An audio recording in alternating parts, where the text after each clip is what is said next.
Assalamualaikum warahmatullahi wabarakatuh. Perkenalkan, nama saya Nurdiana dengan NIM 220301501185, Prodi Pendidikan Jasmani Kesehatan dan Rekreasi, Fakultas Ilmu Keolahragaan dan Kesehatan.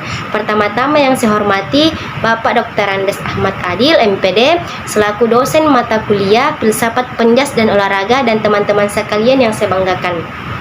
Puji dan syukur atas kehadirat Allah Subhanahu wa Ta'ala yang telah memberikan kita rahmat dan hidayahnya lah sehingga kita dapat menyelesaikan tugas sebagaimana mestinya. Tak lupa pula kita kirimkan salawat serta salam kepada Nabi besar kita Muhammad SAW, Nabi yang telah membawa kita dari alam yang gelap gulita menuju alam yang terang menderang seperti saat ini. Baik, saya akan membacakan presentasi dan menjelaskan perkembangan olahraga Indonesia dalam perspektif sejarah. Bagaimana sih sebenarnya perkembangan olahraga pada zaman penjajahan? Berbagai referensi menyebutkan bahwa sebenarnya perkembangan olahraga di Indonesia saat ini disadari atau tidak banyak dipengaruhi oleh sistem olahraga yang berkembang pada masa penjajahan, dan ada 3 sistem olahraga yang mempengaruhi perkembangan olahraga di Indonesia pada masa penjajahan, yaitu sistem Jerman, sistem Swedia, dan sistem Austria. 1. Sistem olahraga Jerman. Perkembangan olahraga secara formal pada masa penjajahan diawali ketika pada permulaan abad ke-19 masuk dan berkembang olahraga sistem Jerman yang diciptakan oleh Johann Friedrich Gasmotz 1759 sampai dengan 1835 di negeri Belanda. Dan dalam berkembang berikutnya masuk pula olahraga sistem Jerman yang dikembangkan oleh Jan Spies dan Maul ke negeri Belanda.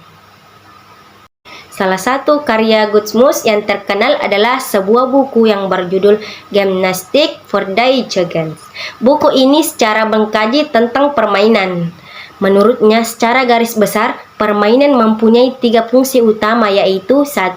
Fungsi rekreasi karena habis berlatih, 2. Menambah kegembiraan, kesehatan, dan memperkembangkan sifat-sifat sosial, 3. Memberikan kesempatan bagi guru untuk mengenal murid-muridnya secara lebih dekat untuk menciptakan suasana persaudaraan antara guru dan murid. Titik tolak kerja sistem Jerman. Titik tolak Jerman adalah kemungkinan bergerak. Latihan-latihan olahraga yang diberikan kepada anak-anak kurang mengindahkan manfaat gerakan itu terhadap pelakunya.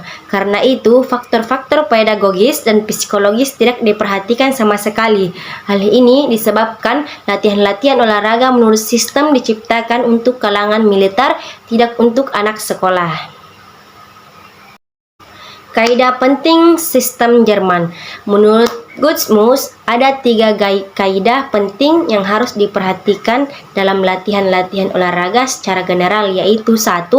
Senam harus menyempurnakan peredaran darah dan memperkuat otot-otot dan syaraf-syaraf. 2. Harus mempunyai faktor atau elemen kesukaran. 3. Senam harus menambah keberanian dan ketangkasan batin.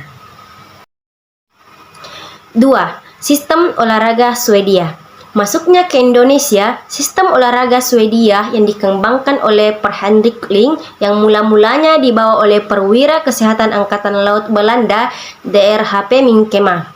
Sistem ini masuk pula ke sekolah-sekolah, dan pada tahun 1919 sampai dengan 1920 mulai diadakan lagi kursus-kursus untuk guru-guru, dan sekolah-sekolah dilengkapi perlengkapan latihan sistem Swedia tersebut.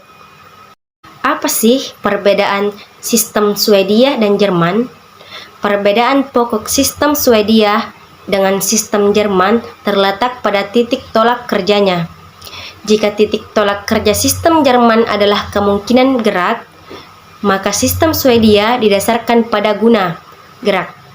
Setiap gerak harus dijelas apa gunanya bagi tubuh, terutama dilihat dari sistem atau dari segi anatomi.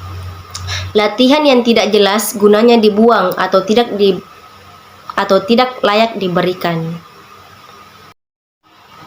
4 macam latihan senam sistem Swedia.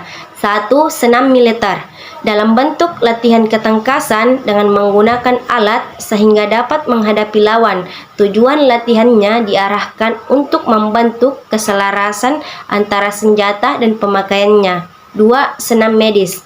Senam medis dengan tujuan untuk meningkatkan kesehatan, penyembuhan, dan mengatasi gangguan-gangguan tubuh. 3. Senam pedagogis.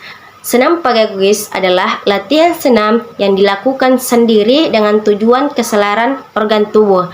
4. Senam estetis dengan tujuan untuk melatih sikap dan gerak sebagai perwujudan pikiran, perasaan menuju keselarasan jiwa dan raga.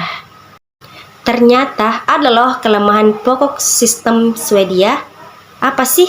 Kelemahan pokok sistem Swedia adalah kurang memperhatikan aspek-aspek psikologis, karena itu kurang diminati oleh anak-anak. Namun, begitu hal ini sesuai dengan semboyan pengembangan sistem Swedia yang mengatakan bahwa kami tidak memberikan apa yang disukai anak-anak, tapi yang kami berikan adalah yang berguna bagi mereka. 3. Sistem olahraga Austria. Masuknya sistem Austria ke Indonesia tidak lepas dari berubahnya haluan negeri Belanda dalam bidang olahraga. Sistem yang timbul setelah Perang Dunia tahun 1914 sampai dengan 1918 disebabkan karena dorongan dan keinginan untuk mengadakan pembaruan. Pendidikan itu akhirnya meluas tersebar di Eropa termasuk negeri Belanda.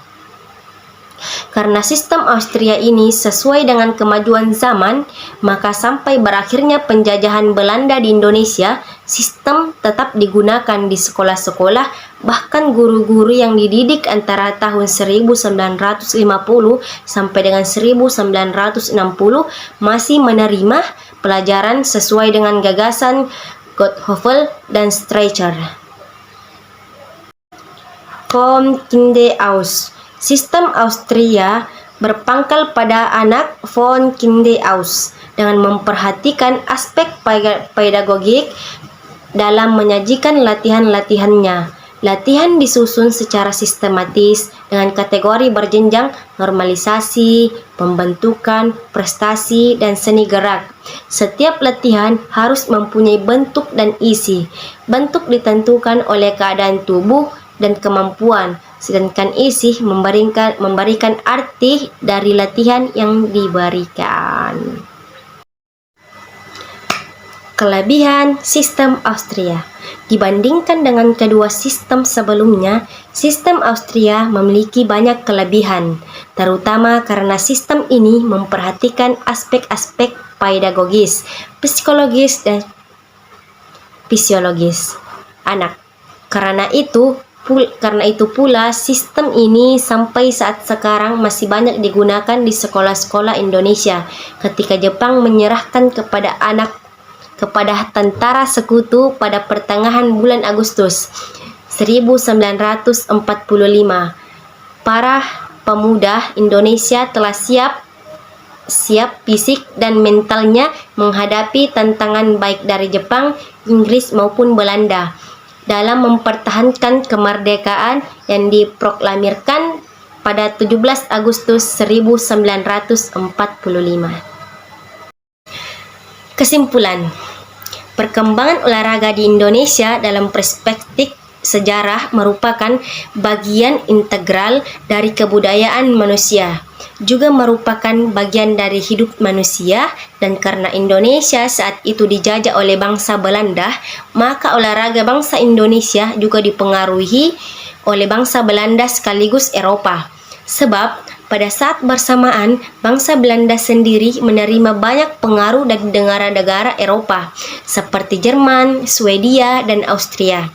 Karena itu pula, sistem olahraga Jerman, Swedia, dan Austria mempengaruhi perkembangan olahraga di Indonesia. Sekian dari saya, atas nama Nurdianah dengan NIM 220301501185. Assalamualaikum warahmatullahi wabarakatuh.